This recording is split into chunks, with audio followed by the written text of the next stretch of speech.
Thakuri with my friend and they are myself, Home Kumar Shrestha. It's me, Sadhana Thing. So we are showing you the model of MRI machine. So हामीले यो MRI machine बनाउनुको main उद्देश्य भनेको चाहिँ हाम्रो स्कुलमा कतिपय मानिस मतलब हाम्रो स्कुलमा पढिरहेको कतिजनालाई चाहिँ MRI भनेको के हो डिटेली थाहा नहुन सक्छ त्यसैले चाहिँ हामीले यो MRI को मोडल बनाएको हौ र MRI मोडल हामीले कसरी बनायौं भन्दाखेरि यहाँ चाहिँ हामीले थर्मोकोल कार्डबोर्ड एफ पेपर को युजबाट बनाएको छौं अनि यो टनल बनाउनको लागि चाहिँ हामीले चाहिँ एफ पेपर र यो थर्मोकोल को हेल्प लिएको छौं अनि यो चाहिँ यहाँ चाहिँ एउटा यो पेशेन्टको बेड छ जसमा चाहिँ अब पेशेन्ट भित्र भएको डिजिजहरु डिटेक्ट गर्न हेल्प गर्नको लागि हामीले सजिलो हुन्छ भनेर चाहिँ बनाएको छौं र MRI machine भनेको चाहिँ के हो भन्दाखेरि MRI machine is the machine which is used through the help of magnetic field radio frequency waves and computer system. अब कम्प्युटर सिस्टमको हेल्पबाट चाहिँ हामीले कसरी MRI machine युज गर्छौं भन्दाखेरि कम्प्युटर सिस्टमले चाहिँ हामी भित्र भएको कुनै पनि डिजिज यानी कि इश्यूजहरु छ भने चाहिँ त्यसले चाहिँ हाम्रो भित्र भएको इश्यूजहरु चाहिँ सिधै इमेजमा डिटेलली देखाउन हेल्प गर्छ र यसको मेन युज भनेको चाहिँ हाम्रो बडी भित्र भएको डिजिजहरु डिटेक्ट गर्ने जस्तै कि brain tumours liver issues and cancer detect गर्नु हो अनि पछि यसको एडभान्टेज चाहिँ के हो भन्दा अनि यसले चाहिँ कुनै पनि हार्मफुल रेडिएसन दिदैन अनि यसले चाहिँ अलि क्लियर इमेजहरु दिन्छ अनि पछि हाम्रो नेपालमा चाहिँ अरु जब कति 60 MRI मात्रै छ अनि पछि यसले चाहिँ 3D इमेजहरु दिन्छ अनि यसको डिसएडभान्टेज चाहिँ के हो भन्दा हैन अनि यो चाहिँ अलि यसको डिसएडभान्टेज चाहिँ के भन्दा यो अलि महँगो हुन्छ अरु स्क्यान भन्दा अनि यसले चाहिँ अलि धेरै टाइम लिन्छ अनि यसले चाहिँ अलि ठुलो साउन्ड दिन्छ किनभने कुनै मान्छेहरुलाई त ठुलो साउन्ड अलि टाउको दुख्छ नि त त्यसैले अनि पछि यो चाहिँ कुनै सबै ठाउँमा अवेलेबल हुँदैन कुनै हस्पिटलमा मात्रै हुन्छ यही हो मेरो अनि अब यसको प्रिकसनमा हेर्दाखेरि चाहिँ यदि हामीले कुनै ज्वेलरी अथवा मेटल अब्जेक्ट लगाएर गएको छौं भने चाहिँ त्यसलाई रिमुभ गर्नुपर्ने हुन्छ नत्र MRI म्याग्नेटिक फिल्डबाट युज हुन्छ नि त नत्र त्यो मेटल अब्जेक्टहरु चाहिँ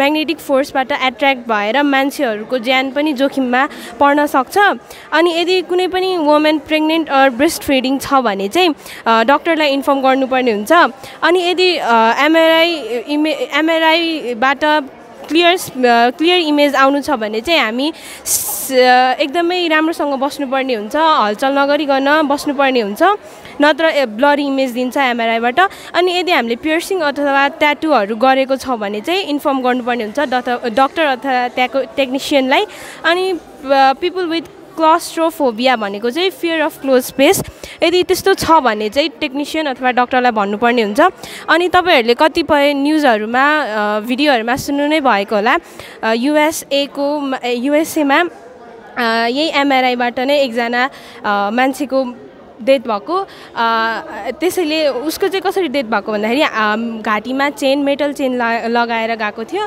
अनि त्यो मेटल चेन चाहिँ म्याग्नेटिक फोर्सले अट्र्याक्ट गरेपछि चाहिँ मान्छेको डेथ भएको त्यही भएर हामीले कुनै पनि मेटलिक अब्जेक्ट जस्तै फोनहरु पनि युज गर्नु त्यहाँ लगेर राख्नु हुँदैन यदि हामीले राख्यो भने चाहिँ त्यो फोन नै उडाएर लाने त्यस्तो पनि हुन सक्छ अनि कन्क्लुजनमा भन्नुपर्दाखेरि चाहिँ उनीहरुले भनिसक्यो MRI चाहिँ magnetic field radio frequency wave अनि कम्प्युटर सिस्टमबाट युज हुन्छ जसले चाहिँ हामीलाई हाइली डिटेल्ड इमेज दिन्छ हाम्रो इन्टरनल स्ट्रक्चर बडीको अनि हामीले प्रिकसन फलो गर्यो भने चाहिँ MRI एकदमै सेफ हुन्छ तर हामीले प्रिकसन फलो गरेनौ मेटलिक अब्जेक्टहरु लाएर गयौं डाक्टरलाई इन्फर्म गरेनौ ट्याटू पियर्सिङ गरेको छ भने चाहिँ हाम्रो लागि डेन्जरस हुन्छ MRI अनि यो चाहिँ हाम्रो MRI को मोडल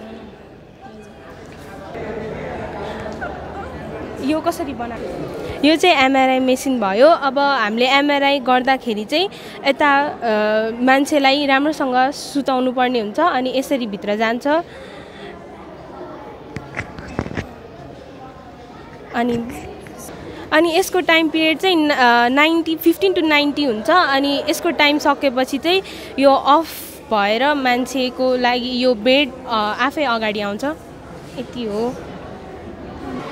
सो हामीले यो एमआरआई मेसिन बनाएपछि चाहिँ हामीले नयाँ कुरा नै सिक्यौँ र एमआरआईको फाइदा बेफाइदा प्रिकसन सबै कुरा थाहा पाएर अरूलाई भन्दाखेरि पनि हामीले अब अरूलाई नै सिकाउन पाउँदाखेरि निकै खुसी लागेको छ सरहरूले नि हामीलाई राम्रो गोल्डन अपर्च्युनिटी दिनुभएको अरे सरहरूलाई नि हामी मनबाटै थ्याङ्क यू भन्न चाहन्छौँ thank you sir morning to everyone हामी चाहिँ ग्रुप बी यो चाहिँ हाम्रो स्टल हो हामी ग्रुप बीको के अरे मेम्बर्सहरू चाहिँ म नत्सा गिरी म समीक्षा खाती म सोनु तुकाङ बान्जा हामीले चाहिँ आज तपाईँहरूलाई वाटर लेभल इन्डिकेटरको मोडल देखाइरहेछौँ हामीले चाहिँ यो मोडल के अरे वाटरलाई सेभ गर्नको लागि बनाएको छौँ अझै अहिलेको जमानामा वाटर धेरै इम्पोर्टेन्ट छ धेरै कन्ट्रीमा वाटर खाने पानी राम्रोसँग नभएर पनि मान्छे मरेको छ धेरै जस्तो डिजिजहरू पनि लाग्ने गर्दछ यसलाई थाहा छ कि छैन कतिपयलाई वाटर लेभल इन्डिकेट भनेको चाहिँ के हो अब म भन्न गइरहेकी छु the water level indicate is the simple electronic project that helps us know how much water level present in a tank जस्तै भनेको चाहिँ वाटर लेभल इन्डिकेटले चाहिँ कति पानी छ कति खेर गइरहेको छ कति भइरहेको छ कति वाटर चाहिँ त्यहाँ ट्याङ्कीभित्र छ भनेर चाहिँ हामीलाई प्रेजेन्ट गराउँछ अनि it's so different level of the water जस्तै यो चाहिँ तीन थरीको टाइपको छ जस्तै लो मिडियम र फुलमा जस्तै यो चाहिँ हामीले एलडिडी युज गरेर प्रयोग गर्न सक्छौँ हामी चाहिँ अब यो काम गरेको देखाउनेछौँ फर्स्टमा यो दुईवटा तार हाल्यो भने चाहिँ यो ग्रिन लाइट बल्ब छ हेर्न सक्नुहुन्छ त्यसको डेप्थ अलि बढी छ हैन अलर्ट गर्दै गयो यसको पानीको यो भन्छ अनि त्यसपछि यो हाल्यो भने रेड लाइट बल्ब छ तीनटासम्म हाल्यो नि रेड अझै डेन्जरस भयो हैन अझै डेन्जरस भयो अब यो तीनटै तार हाल्यो भने चाहिँ यो येल्लो बल्ब छ जसले बजरलाई अलर्ट गर्छ है अनि मान्छे यहाँ सुतिरहेको छ भने पनि या बसिरहेको छ भने पनि उहाँहरूलाई थाहा हुन्छ कि यो पानी पुरा फुल भइसक्यो अनि त्यसपछि बन्द गर्न नि सक्नुहुन्छ जसले गर्दा पानी धेरै सेफ पनि हुन्छ हेर्नु काम गरिरहेको छ सो हामीले चाहिँ यो मोडल बनाउनको लागि चाहिँ यहाँ हेर्न सक्नुहुन्छ हामीले ब्याट्री छ या वायर्सहरू छ फेरि वायर्स नि 5वटा छ डिफ्रेन्ट कलरको चाहिँ हाम्रो एलइडी छ 3वटा अनि त्यसपछि यहाँ हाम्रो ट्रान्जिस्टर छ अनि त्यसपछि यसलाई हामीले कनेक्ट गरेर चाहिँ यतापट्टि बजर नि योसँग कनेक्ट गरेर बजिरहेको छ सो यसरी तपाईँले इजिली वाटर लेभल इन्डिकेटरको मोडल बनाउन सक्नुहुन्छ which is very very eco friendly and very very money friendly also thank you hello यसपछिको एडभान्टेजहरू चाहिँ होइन यसले चाहिँ हामीलाई पानी ट्याङ्कीमा छैन भने वार्निङ दिन्छ पानी धेरै ओभरफ्लो भयो भने वार्निङ दिन्छ अनि पछि यो चाहिँ हामीले बजेट फ्रेन्डली नै छ हामीले यसलाई सजिलैसँग इन्स्टल गर्न सक्छौँ Namaste everyone. Today I'm going to share some information about types of mushroom and mushroom farming. So we are from Group D and we are 4 members and my name is Sainaf Deola. My name is Akris Lama. My name is Rizan Khazu. Aru Singwal. So I'm going to start with types of mushroom. So तपाईहरुले धेरै जान्ने सुन्नुभयो होला नेपाल जस्तो देशमा चाहिँ यो wild मशरुमहरु धेरै जस्तो अब मान्छेहरुले नचिनेर चाहिँ धेरै वाइल्ड मशरुमहरु खाएर चाहिँ मान्छेहरुको अकालमै मृत्यु हुने र त्यो मशरुम पुरै फ्यामिलीसँगै खानु भएर पुरै फ्यामिलीकै ज्यान जाने भएको छ र त्यस्तो हामी चाहिँ त्यो अब एडिबल मशरुम र पोइजनस मशरुमलाई चाहिँ कसरी चिन्न सकिन्छ भनेर भन्न गइरहेको छौं पहिला चाहिँ एडिबल मशरुममा चाहिँ त्यो एनुलस भन्ने उयो तल यो रिङ लाइक स्ट्रक्चर छ त्यो चाहिँ हुँदैन र त्यो ब्राइट कलर नै हुँदैन एडिबल मशरुममा चाहिँ अनि यो पोइजनस मशरुममा चाहिँ ब्राइट कलर अनि यो एनुलस अनि त्यो एउटा पोइजनस मशरुमबाट चाहिँ एउटा त्यो नमिठो हल्का गन्ध आउने गर्छ के अनि त्यसले गर्दा नि हामीले चिन्न सकिन्छ र नेपाल जस्तो देश हल्का इकोनोमिकल्ली हल्का राम्रो नभएको कारणले हामीले चाहिँ मशरुमबाटै हल्का सानो इन्भेस्टमेन्ट गरेर पनि हामीले पैसा कमाउन सकिन्छ भनेर अब पैसा कमाउन सकिन्छन् अब फर्स्टमा चाहिँ अब परालहरू हुन्छ अनि परालहरूलाई चाहिँ यो परालहरूलाई काटेर चाहिँ अनि यो तातो पानीमा जबसम्म त्यो तातो पानी उमाल्दाखेरि चाहिँ त्यसको त्यो मिठो गन्ध नआएसम्म चाहिँ त्यसलाई तातो पानीमा उमालेर राख्नुपर्छ। अनि त्यसपछि चाहिँ उयो केमिकल स्टरलाइजेसन भनेको यो केमिकल यो फर्मालिन लिक्विड र यो बबिस्टिनिक भन्ने केमिकल राखेर चाहिँ यसलाई चाहिँ छोड राख्नुपर्छ। 24 आवरको लागि चाहिँ यसलाई पानीमा भिजाएर राख्नुपर्ने हुन्छ। र यो फर्मालिनले के गर्छ भन्दाखेरि चाहिँ फर्मालिनले जुन त्यो यो परालमा ब्याक्टेरिया हुने गर्छ त्यो सबै त्यो निकाल्ने गर्छ र त्यो पानी त्यो सबै त्यो फोहोर पानी पछि फाल्दाखेरि सबै त्यो ब्याक्टेरियाहरू त्यसबाटै निस्केर जाने गर्दछ। र यो ड्रेनिङ वाटर भनेको चाहिँ अब यो पानी सब सुकेपछि चाहिँ यसलाई चाहिँ पुरै पानी नसुकेसम्म चाहिँ यसलाई ड्रेन गरेर राख्नु पर्यो। यो पानी सबै सुकाउनु पर्यो। अनि यसमा चाहिँ त्यो मसरुमको सिड्स हुन्छ नि त्यो मसरुमको सिड्सलाई चाहिँ यसलाई पुरै ब्यागिङ गरेर पहिला चाहिँ पराल राख्ने अनि मसरुमको सिड्स अनि त्यो राखेर चाहिँ लेयरिङ वाइज गऱ्यो भने चाहिँ एकदम राम्रो हुन्छ। र त्यसलाई चाहिँ डार्क प्लेसमा राख्यो भने चाहिँ मसरुम पनि फल्छ र मसरुम पनि ग्रो हुन्छ। हस् thank you. Namaste, welcome to our stall. It's me Dinsa Dozu and they are my teams. It's me Namita Taman. It's me Nirjala Basne. It's me Prakriti Veli. Today we are going to explain about solar system. The topic of our the topic is model of solar system. Now the Nirjala will give the introductions of solar system. The family of the Sun, including all planets and their satellite, meteors, comets, asteroids, etc., is known as solar system. The solar system consists of the Sun, either planet, their satellite, and many other celestial bodies like asteroids, comets, meteors, etc. All the members of the solar system revolve around the Sun. Did you know the Sun is so huge that more than 1 million Earth could fit inside? Sun चाहिँ यति ठुलो छ कि सन भित्र चाहिँ 1 million अर्थ चाहिँ आउन सक्छ क्या सन त्यति ठुलो छ। अनि यो Interesting facts about solar system. Earth is the only planet known to support life. Stars shine because of nuclear fusion. Universe is about 13.8 billion years old according to scientists. Blue stars are hotter than red stars. Pluto is smaller than Earth's moon and it has 5 known moons of its own. In the whole universe, there are billions or trillions of black holes. Stars can live for millions and millions to billions of years. हाम्रो चाहिँ यो solar system बनाउनुको motive भनेको चाहिँ बच्चाहरूलाई त्यति थाहा हुँदैन क्यालेन्डर कसरी चेन्ज हुन्छ र दिन र रात कसरी हुन्छ, त्यसैले हामीले यो सोलर सिस्टमको टपिक चुज गरेको हौँ। Where is the Mercury? This is Mercury, this is Venus, this is Earth, this is Mars, this is Jupiter, this is Saturn, this is Uranus, and the last one is Neptune. First of all चाहिँ हामी सन्तोष sir प्रति एकदमै आभारी छौँ। उहाँले गर्दाखेरि नै हामीले र अहिले भएको 3-4 क्लासतिर भएको बच्चाहरूले चाहिँ सोलर सिस्टमको बारेमा सिक्न पाएका छन्। जब हामी 3-4 तिर हुन्छौँ त्यति बेला हाम्रो स्कुलमा सन्तोष सर हुनुहुन्थेन, त्यति बेला हामीलाई सोलर सिस्टमको बारेमा धेरै नलेज नै हुँदैन थियो। तर अहिले भने हामीले बच्चाहरूको लागि भनेर नै यो सोलर सिस्टमको मोडल चुज गरेका छौँ। तर हामीले जति सक्दो प्रयास चाहिँ गरेको हौ यो मोडलको लागि। Thank you. Namaste, me myself Mantrumba. My name is Sujan Gemasu. My name is Samrat Bajika. It's me Jisim Harka. So today we are Group F and today our topic is electric and we made this cable car and electric circuit. So यो cable car बनाउनुको मुख्य कारण भने चाहिँ यसको advantage र disadvantage छुटाउन मात्र हो र यो चाहिँ हामीले मोडल मात्र बनाएको हौ र यसको एडभान्टेज चाहिँ के हो भन्दाखेरि जहाँ चाहिँ बाढी जान्छ, जहाँ पहिरो, जहाँ चाहिँ मान्छेहरू पुग्न सकेका छैनन्, जहाँ बाटो बन्न गाह्रो भइरहेको छ त्यस्तो ठाउँतिर चाहिँ यसको धेरै नै योगदान भनौँ न त्यस्तै भइरहेको हुन्छ र यसको कारण चाहिँ मान्छेहरू जहाँ चाहिँ बाढी गएको छ, पहिरो गएको छ त्यस्तो ठाउँतिर चाहिँ यसले चाहिँ मान्छेलाई एक ठाउँबाट अर्को ठाउँमा लान धेरै नै हेल्प गर्छ र मान्छेलाई मात्र नभई यसले सामान पनि एक ठाउँबाट अर्को ठाउँमा पुर्याउन धेरै नै हेल्प गर्छ। तपाईँहरूले चन्द्रगिरी भने थाहा होला, मनोकामना त्यो ठाउँतिर चाहिँ तपाईँहरूले देख्न सक्नुहुनेछ यस्तै केबल कारहरू बनिरहेको हुन्छ जहाँ चाहिँ तपाईँले पहाड जस्तो देख्नु भयो होला त्यहाँबाट केबल कार जान्छ। त्यस्तो ठाउँतिर चाहिँ मान्छेहरू जानलाई एकदम टाइम लाग्ने भएको कारण जहाँ चाहिँ बाटोहरू राम्रो नभएको कारण यो केबल कार बनाएको हो जसको कारण मान्छेहरू तलबाट माथि चन्द्रगिरी हिलसम्म पुग्न सक्छ।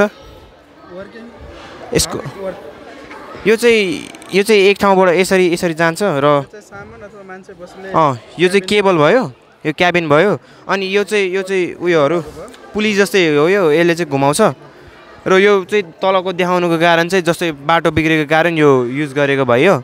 र यसको डिसएडभान्टेज चाहिँ के हो भन्दाखेरि यो चाहिँ अब इलेक्ट्रिकबाट चल्छ र यो चाहिँ बत्तीको कारण चल्ने भएको कारण जब बत्ती जान्छ यो चाहिँ ठ्याक्क एक ठाउँमा रोक्छ र यो भित्र भएको प्यासेन्जरहरूलाई चाहिँ के हुन्छ भन्दाखेरि बत्ती नआएसम्म एक ठाउँमा बस्नुपर्छ। यसको डिसएडभान्टेज भने चाहिँ यही मात्र हो। ल अब यो सर्किटको बारेमा बुझाउन जाँदैछौँ।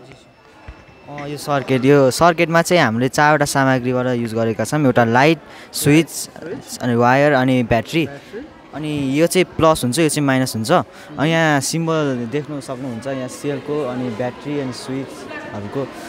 अब उयो डिसएडभान्टेज भन्न चाहिँ भन्छ यसको एडभान्टेज र डिसएडभान्टेजबाट धेरै छन्। यसको एडभान्टेज भनेको चाहिँ सञ्चार र प्रविधिमा यसले सहयोग पुर्याउँछ र विद्युत उपकरणमा पनि यसले मद्दत पुर्याउँछ। र यसको बेफाइदा भनेको चाहिँ अब हाई भोल्टको कारण आगलागीहरू हुने धेरै सम्भावना हुन्छ।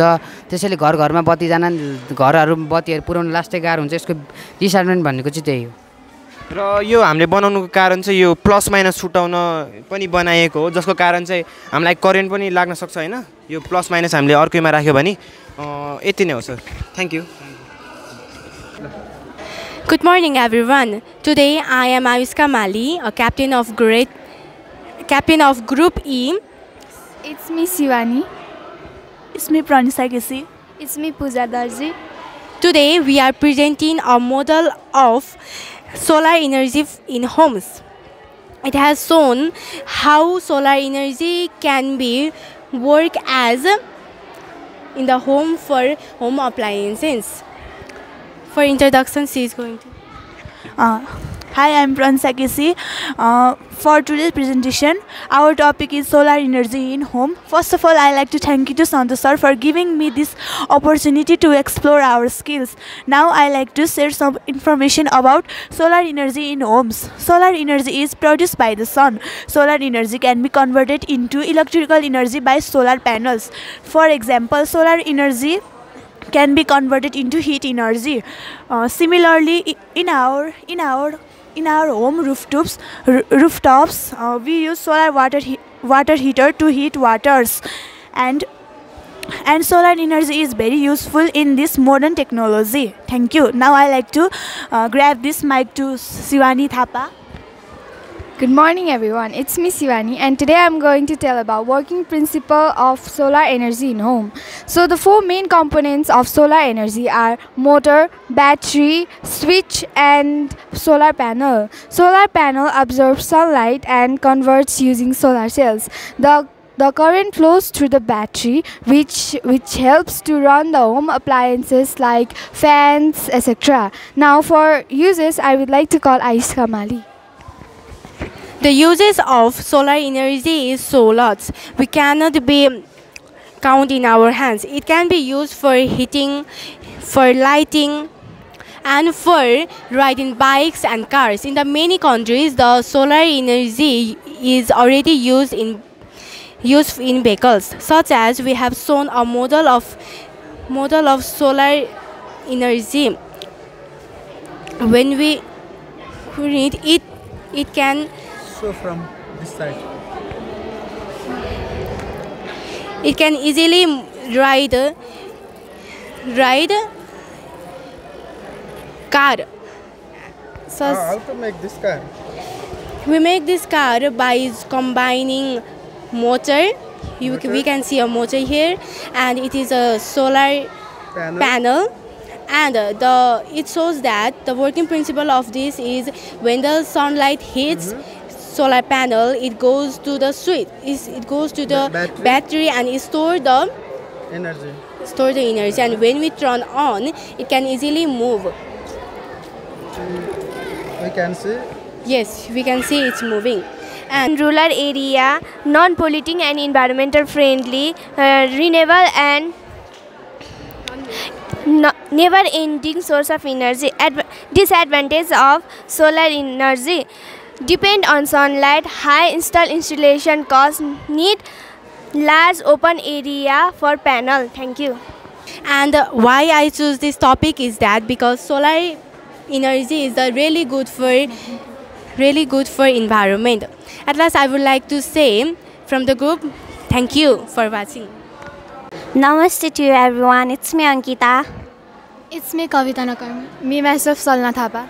And we make drone and ultrasound. And for ultrasound, my friend is going to explain. Ultrasound is also known as sonography. It was made in 1950s. Before 1950s, doctors used their hands to feel the size, shape, hardness, and location of internal organs. It was introduced by Lan Donalds. It was made in Scotland. And this is our ultrasound model. To explain about ultrasound, here is the model of drone. And this is 4.5 volt motor of 4. And it's also work.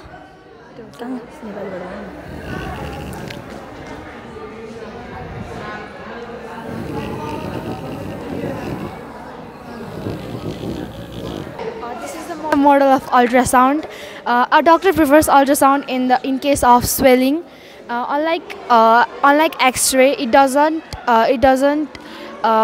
produce harm radiations. So it is also preferred for seeing a fetus in the womb. And ultrasound गर्ने चाहिँ धेरै प्रोसेसहरू हुन्छ. त्यो process चाहिँ अब त्यो अर्गनहरुबाट differ हुन्छ. अनि यसले चाहिँ हामीले स्क्यान गर्ने हो, स्क्यानर. अनि यो चाहिँ यसलाई चाहिँ सोनोग्राम पनि भनिन्छ. यो चाहिँ लिएको फोटो फोइटसबाट लिएको फोटो हो. चाहिँ डिफर हुन्छ नि त, अर्गनहरु सँगसँगै डिफर हुन्छ. अनि के गरी हामीले एब्डोमेनको अल्ट्रासाउन्ड गर्नु छ भने चाहिँ डाक्टरले चाहिँ 8 देखि 12 घण्टासम्म खाना नखाऊ भनेको हुन्छ. अनि हामीले खाना खानुहुन्न, अनि त्यो क्लियर भिजन हुनको लागि. अनि त्यो प्रोसेसको बेलामा चाहिँ डाक्टरले चाहिँ हाम्रो बडी पार्ट एक्सपोज गरेर त्यो गर्ने बडी पार्ट एक्सपोज गरेर जेल लगाइदिनु हुन्छ. अनि त्यो जेलले चाहिँ साउन्ड वेभहरु पठाउँछ. Thank you.